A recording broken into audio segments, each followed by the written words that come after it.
આજે આપણે ખજૂર પાક બનાવીશું. ચલો સામગ્રી જોઈ લઈએ. 500 ગ્રામ ખજૂર મેં આપણે રેગ્યુલર હોય છે એ ખજૂર મેં લીધી છે.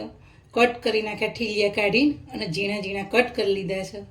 પછી છીણેલું કાચલી ટોપરાની, ઘી, ડ્રાયફ્રૂટનો પાવડર, ઇલાયચી પાવડર, જાયફળ, કટ કરેલા ડ્રાયફ્રૂટ અને ખસખસ. ચલો હવે બનાવીએ. ચલો ગેસ ચાલુ કરી આ કઢાઈ મૂકી. હવે આપણે 3 ચમચી ઘી લઈશું. આ ઘરનું ઘી છે આપણે.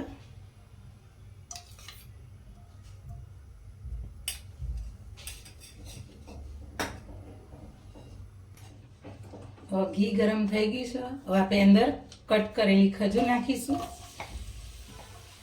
જો ખજૂર કાઠી હોય તો મિક્સરમાં પણ તમે ક્રશ કરી શકો છો.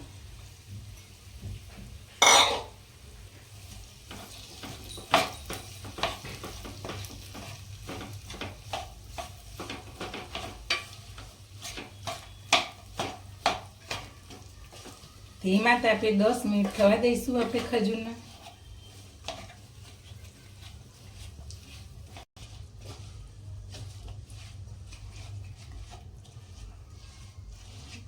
ધીમા તાપે આ રીતે આપણે ખજૂરનો ધીમે ધીમે મેશ કરતું રહેવાનું અંદર.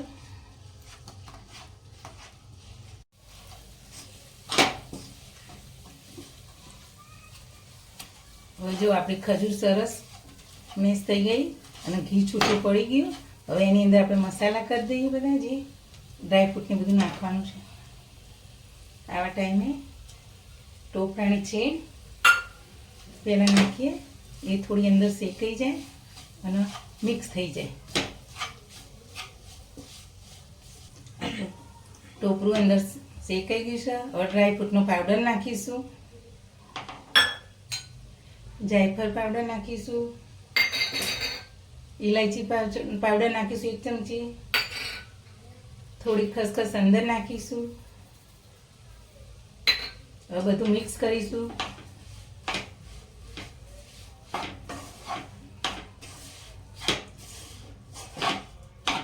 ખજૂર ગળી હોય છે એટલે ગોળ કે ખોળ કે સાકરની જરૂર પડતી નથી.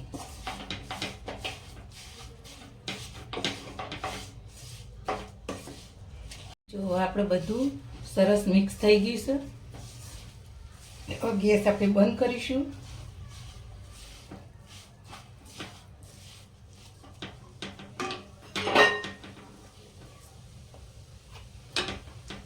ગેસ બંધ કરી દઈશું.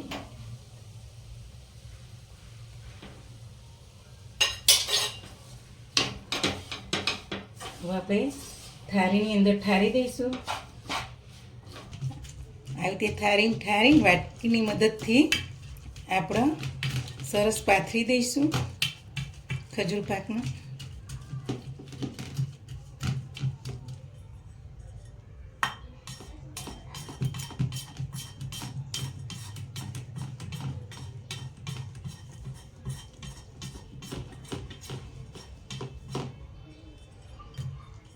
હવે આપણે ખજૂર પાક પાથરી દીધો છે થાળીમાં. હવે એના ગાર્નિશિંગ કરી દઈશું.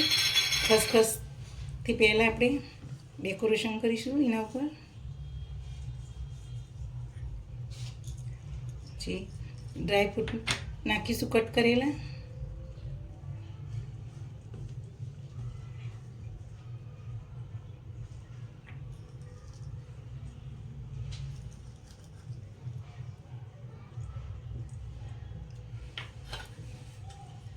હવે વાટકીની મદદથી થોડા ડ્રાયફ્રૂટને આપણે અંદર આ રીતના વાટકી ફેરવી દઈશું.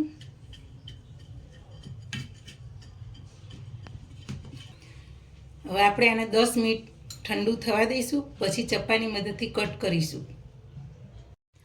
આપણો ખજૂર પાક તૈયાર થઈ ગયો છે. ચલો જોઈ લો, હું ભાગીને બતાવું. જો સરસ ખજૂર પાક આપણો પોચો સરસ થઈ ગયો છે. મારી આ રેસીપી ગમી હોય તો મારી ચેનલને લાઈક કરજો, શેર કરજો અને સબસ્ક્રાઈબ કરજો.